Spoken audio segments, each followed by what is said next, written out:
I really had a hard time with this one because it's hard to review Elden Ring without being comparative. That's because Elden Ring is an evolutionary step, not a revolutionary one, and one can't help but see how it's built on what came before. Here is a massive undertaking of a game, not for the sake of chasing trends, but as the natural progression of the style the company has been fostering for over a decade. So, what makes Elden Ring special? The structure of Elden Ring will be very familiar to anyone who has played a Dark Souls game or even Bloodborne, in that you control a very weak, almost skillless being at the beginning of the narrative. You can choose from different character types, and what will be a deeply customizable experience unfolds from the very beginning.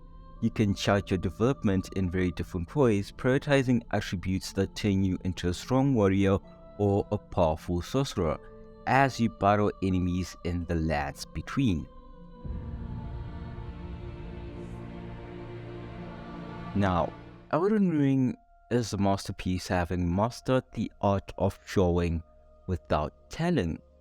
As a result, it's very different from other open world games I've played, such as Skyrim and Far Cry, which are story and questline driven.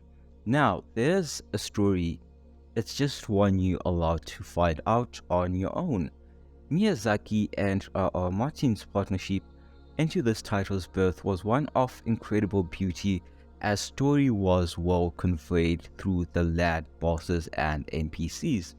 FromSoftware games have never held your hand, but the freedom of gameplay in Elden Ring is revolutionary, truly dropping players into a massive fantasy world and allowing you to map your own narrative within it.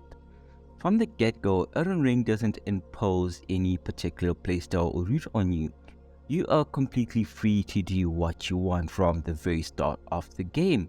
You can finish the main storyline and beat the final boss, or you can explore the entire map without ever seeing the main bosses. It truly is up to you with no outside influence. It is truly refreshing to feel the sense of freedom of choice and exploration in any open world game. The open world has what others lack, and it lacks what others have. For example, the exploration and feeling of discovery when finding stuff like Nokron is absolutely great. The gameplay is arguably the best on any open world I've ever played, and the zones are full of content, which is a rarity in most open world games. However, the game's questlines and NPCs are buggy and bland. They lack the interest of those in games like Stalker or Red Dead 2, and the way you complete these questlines is so complex that you have to look it up on a wiki. It's very easy to miss something because there's so much going on. It doesn't hold your hand, and it doesn't even really tell you where to go once you're out in the wilderness.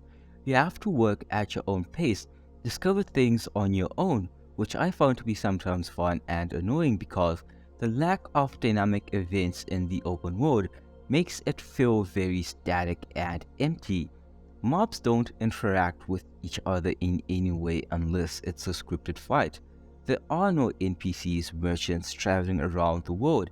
Enemy controls are confined to a really small area, so if you've already explored an area, you always know exactly where every enemy is, and there's no surprises.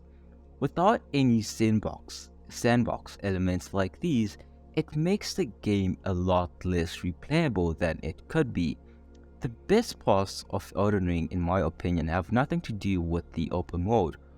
All the undergrounds, Tomville, Rey, Lucaria, Leyndell, Halleck Tree, and Farum Azula, in my opinion, are the best parts of the game. What do they all have in common? They are basically normal Souls-style levels. I really don't feel like the game would be worth if they condensed the open world by like 65% after a while. After a while, you just realize the open world is copy and pasted churches, ruins, forts, towers, and dragons. All the interesting and well-designed areas are set pieces separated by filler. Is it cool seeing these places on the horizon and traveling to them? Absolutely. However, I don't feel like the open world adds enough quality content to the game, where it stands on its own without those set pieces. One thing I really found cool in Elden Ring is when you go to the academy in Raya Lucaria, you end up in a room where you fight Radagon's pet wolf, be taught magic too. That's not the important part, but the important part is that you take the time to examine the room. You see a bunch of portraits hanging around, and it turns out that all those super dumb but cool giant stone masks all the sorcerers are wearing, they're carved to resemble the great masters and leaders of these systems of magic. You get to see all their fleshed faces up to, or you get to see all their fleshed faces up to and including Selene. So one didn't need to dig into the character files to see that she was a hot goth. There's a painting of her straight up in the game. I only noticed these pictures while randomly exploring the place through my third playthrough of the game.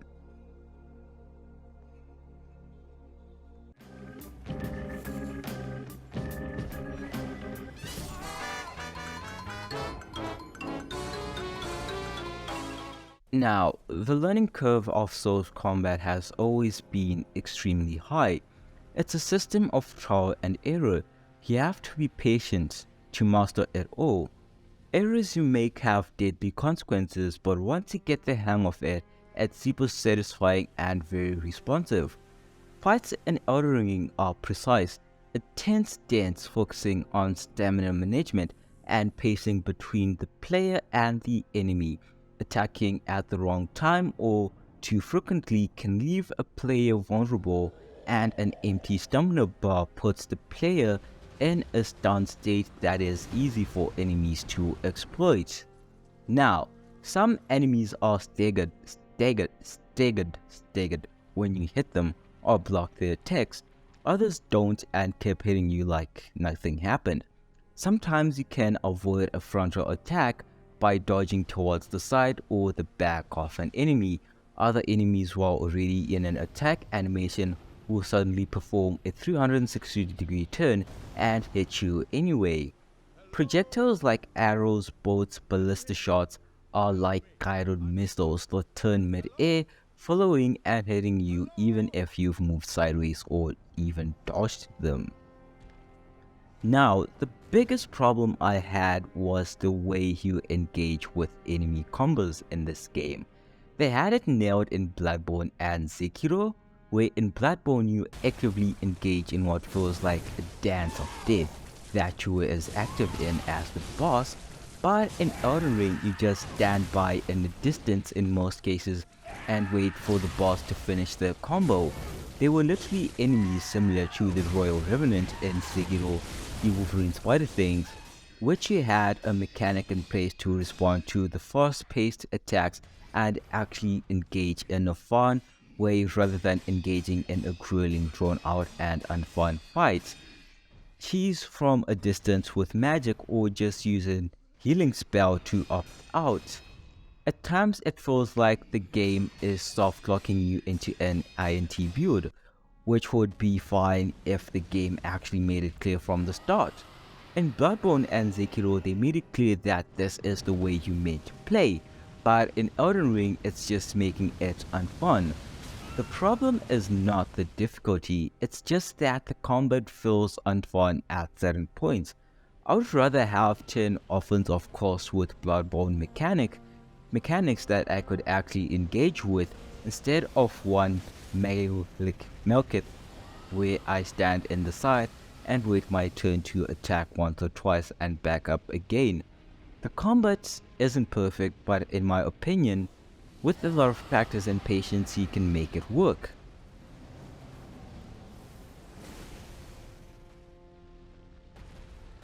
Now, Elden Ring has also mastered the art of subtlety.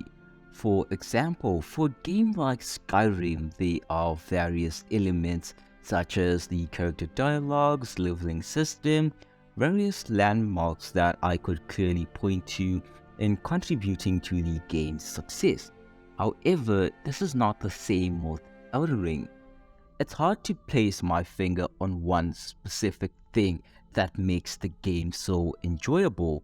Many times I've gone in to play this game for half an hour only to become immersed, losing track of time and playing for hours on end.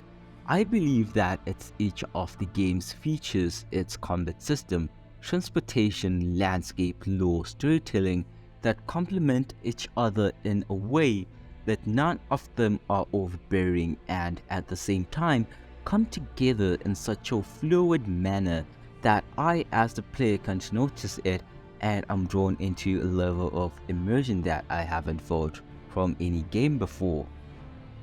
Actually, Reddit, I'm just going to say Reddit, but there's also Reddit on the side. Overall, I feel that Elden Ring is an amazing game. While it isn't perfect by any means, in fact, the imperfections of the game give me something to look forward to for what will be the sequel to this. It will be hard to find a game from the last decade that is as immersive as this. I'm truly impressed by FromSoftware's work and I look forward to the next game. Elden Ring will inspire the next generation set of games and I hope to see what comes from this.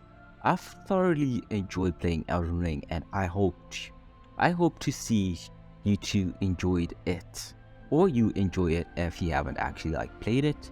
But that's it. That's the end of the video. I know I said a lot of stuff, but I think I need to make a game on Reddit because I would really like to compare these games. Comment down below if I should actually make a video comparing Elden Ring and Red Dead Redemption 2 in terms of open world and stuff like that, because I'm all for immersive games. But thank you guys for watching the video. If you enjoyed it, please leave a like and subscribe if you want to see more content, and I'll catch you guys in the next video. Peace out.